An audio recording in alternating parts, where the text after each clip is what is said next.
kembali. Kita nggak selamanya dikatakan, ada saatnya kita harus apa? Stay, diam. Ya, tapi diam bukan dikatakan tidak melakukan apa-apa. Diam itu bicara mengenai sebuah keintiman kita dengan Tuhan. Diam itu bicara mengenai satu pergaulan antara kita dengan Tuhan. Diam itu bicara bagaimana satu yang dikatakan hubungan yang intim yang melekat antara Anda dengan Bapa dengan Anda. Saudara perhatikan, ya, ada saatnya kita harus diam dan menikmati apa yang Tuhan mau lakukan, mau kerjakan untuk Anda dan saya. Ya, di sini jelas sekali, saudara. Maka dikatakan, karena itu perhatikanlah dengan saksama bagaimana kamu hidup.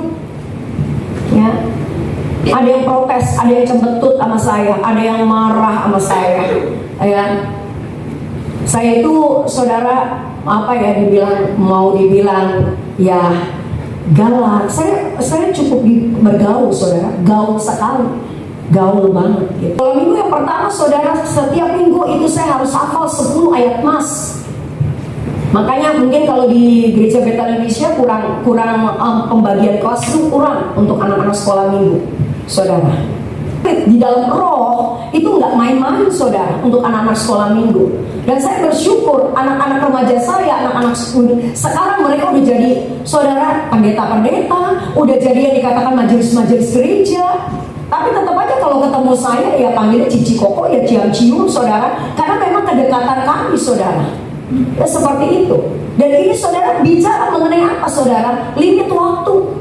Di dalam setiap kehidupan kita, baik kita pelayanan, baik kita menjadi jemaat Tuhan, jangan kita mau enak duduk stay seperti ini terus, saudara. Ada hal-hal yang sesuatu untuk bangkit itu, saudara, kita harus belajar untuk melakukan, belajar untuk mengerjakan yang lebih baik.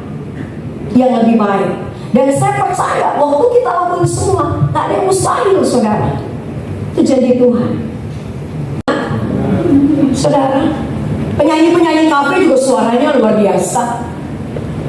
Tapi yang membedakan, saya katakan yang membedakan adalah sesuatu. Kemarin saya Pak Sandi bicara dengan yang dari departemen musik lah, ya. Semua bicara yang sering pelayanan memang dipercayakan Pak Rusi untuk mentoring daripada tim PW di Satu City. Dan mereka terbuka open. Sandra ini begini. Dan saya bilang, saya bersyukur sekali dapat masukan-masukan. Dan itu menjadi satu perbaikan. Saudara, itu gak gampang. Saya perhatikan. Kalau saudara tadi pelayan jemaat, perhatikan ibadah pertama, ibadah kedua. Bedakan rohnya. Ya, tuh singer udah langsung. Bedakan rohnya. Kalau kita yang hidup benar-benar mengerti akan sesuatu yang dikatakan spirit hadirat Allah, itu akan mengerti. Ini orang garing banget. Saya kemarin, ya kita open-openan. Saya kemarin agak nggak enak banget untuk ibadah tanggal 1. Tapi kok begini, WL begini. Wah, berat sekali. Saya mau pasang sama suami saya udah gregetan banget. Mati banget di suasana kayak aduh. Ternyata benar, saya cek and recheck, saya tanya begini-begini. Dan terjadi sesuatu. Saya nggak main-main. Lain di atas mimbar ini, saudara, nggak main-main. Saya katakan, tidak main-main. Makanya jelas sekali, karena itu perhatikanlah dengan saksama. Supaya Anda dan saya, waktu kita ada di sini, kita di tim, saudara, di tim. Ya, untuk memberikan spirit roh kepada setiap jemaat Tuhan yang hadir. Anda pulang, Anda membawa suatu pelepasan, kemenangan, kemerdekaan, kebangkitan yang baru. Dan bahkan ada sesuatu yang dikatakan, saudara, api roh yang mungkin kita tidak bisa padamkan. Ada jemaat tadi, ibu-ibu, aduh terima kasih berpeluk saya. Saya bilang bukannya saya, tapi itu memang spirit roh yang bagaimana Tuhan berikan untuk kita semua, dan pulang kita dengan kebebasan. Amin, saudara. Bagaimana Anda bisa transfer spirit yang baik di dalam roh yang baik kalau hidup Anda asal semau gue? Sorry aja, saudara. Anda pelayanan asal pelayanan, Anda datang asal datang, pulang begitu, minggu besok juga bisa datang seperti lagi. Terus begitu. Sementara hidup ini, firman Allah katakan, semakin hari semakin jahat. Amen, saudara. Mari kita mau dalam kehidupan pribadi kita untuk sungguh-sungguh. Ya, ada limit, ada batasan waktu. Karena waktu itu bukan milik Anda, waktu itu milik Tuhan. Amen, amen. Kita harus belajar.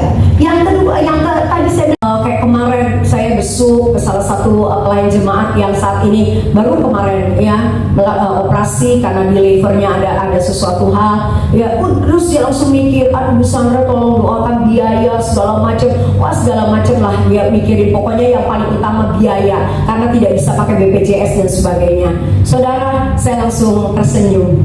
Kenapa saya senyum dan saya nggak perlu bicara apa-apa? Waktu dia lihat saya tersenyum, dia langsung bilang begini, iya ya, Bu Sandra udah melewati itu semua. Ya, saya melewati semua.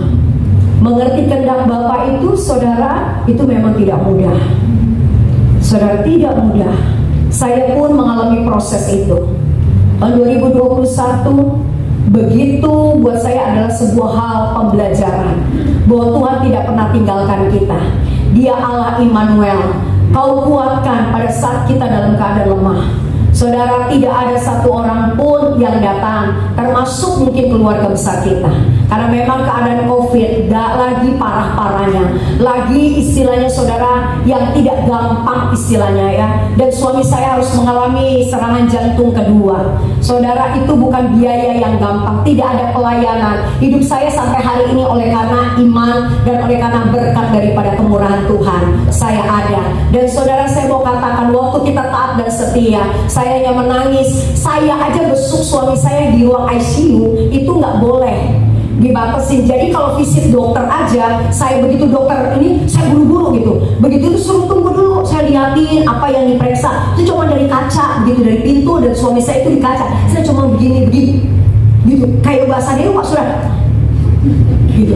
Padahal saya nangis itu saudara, tapi gitu saudara. Suami saya kurus sekali saudara. Bayangkan 1 minggu turun drop 15 kilo.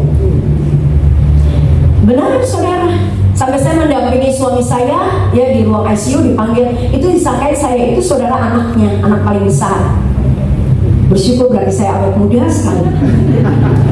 Suami saya bilang gini, kamu senang ya dibilang dipanggil dek ya, kata suami saya gitu. Terus saya jawab, untung saya nggak panggil kamu opa. Ya haleluya. Dan tapi saudara memang keadaan seperti itu. Tapi satu hal spirit, wah kalau saya dengerin, makanya Bu Sandra kalau bicara di firman jangan iman-iman terus. Makanya akhirnya diujilah imannya. Itu saudara. Akhirnya saya malas untuk terima telepon, untuk apa-apa. Saya hanya datang, ya kalau di rumah sakit Siloam Karawaci kan itu ada kapelnya untuk kita datang doa. Jadi saya lebih banyak berdoa karena anak-anak juga nggak bisa. Karena setiap masuk pasti antigen segala macam. Lumayan 175. Saya bilang udah nggak perlu, kalau perlu memang. Sampai 3 hari kemudian itu saya sampai tergeletak. Ya saudara, karena memang keadaan saya juga mungkin lemah. Dengan keadaan seperti itu capek begitu saudara, saya pun dilarikan saudara ya, dan akhirnya saya di hotel gitu yang terdekat gitu saudara untuk istirahat. Saudara perhatikan baik-baik, dengar ini.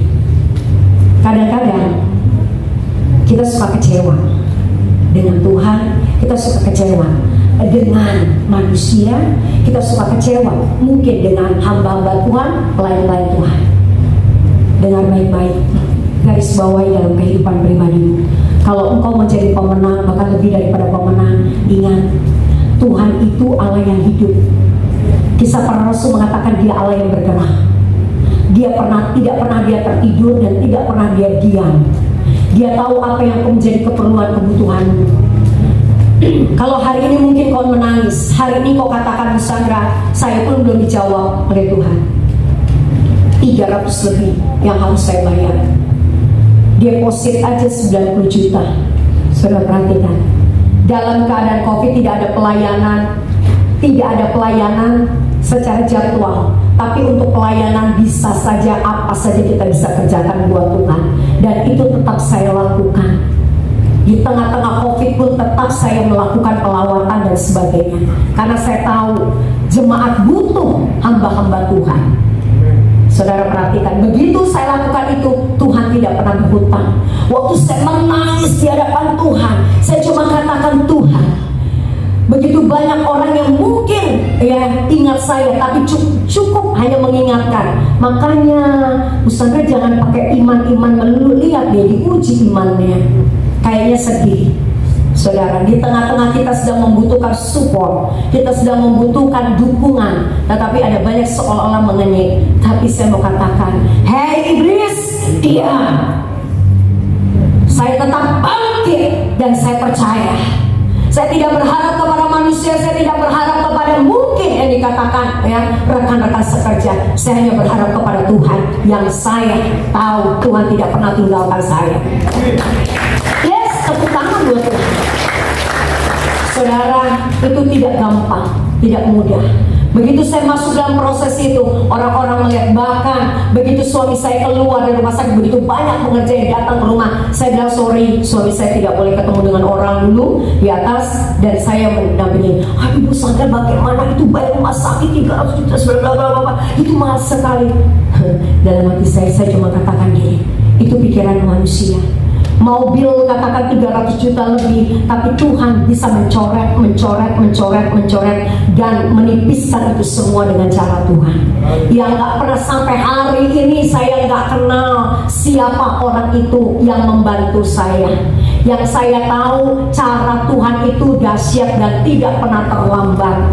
Makanya di sini dikatakan untuk mengerti kehendak Tuhan, proses itu harus kita kerjakan. Dari 328 juta, saya hanya bayar 96 juta. Saudara bisa kebayang ya, itu hampir yang dikatakan sekitar hampir 200 juta lebih. Itu dikikis oleh Tuhan, itu dibereskan oleh Tuhan. Dan sampai hari ini kalau saya, suami saya kontrol, itu dokter internis, dokter penyakit dalam semuanya tidak mau dibayar. Dokter jantung, no.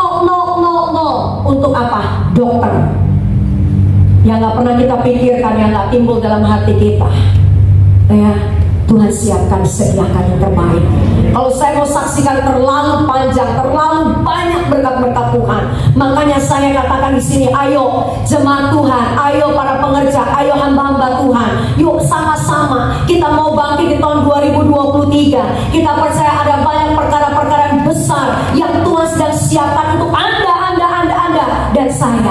Waktu kita mau sama-sama kerjakan, kita mau sama-sama lakukan, kita bahkan bukan jadi pemenang, lebih dari pemenang jauh yang Tuhan sedang siapkan untuk Anda dan saya. Terima ini, lakukan dan kerjakan, sehingga engkau dan saya bangkit dalam sebuah kehidupan pergerakan yang benar. Yang kedua, Anda benar-benar mengerti ada limit, ada waktu yang Tuhan persiapkan, dan setiap kita tidak sama. Amin, saudara. Dan yang ketiga, untuk kita mengerti kehendak Tuhan, kita harus juga bayar harga dalam sebuah proses itu. Kita tutup Alkitab kita. Haleluya. Dan saya percaya kita mau lebih lagi, sebab Dia Allah Immanuel.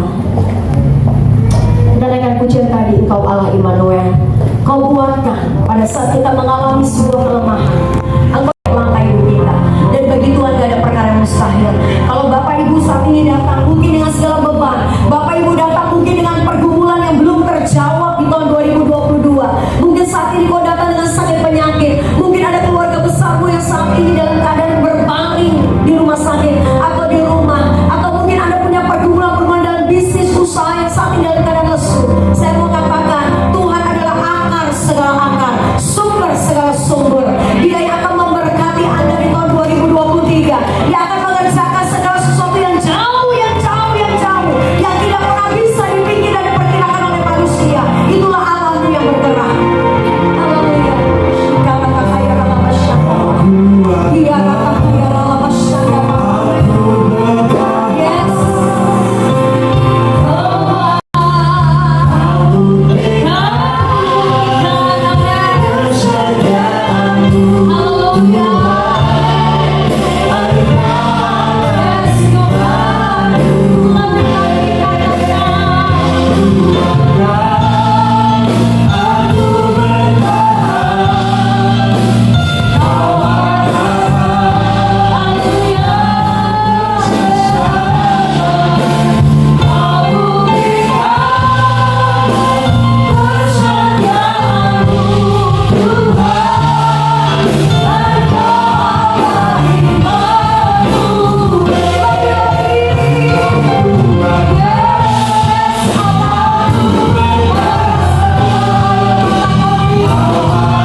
selamat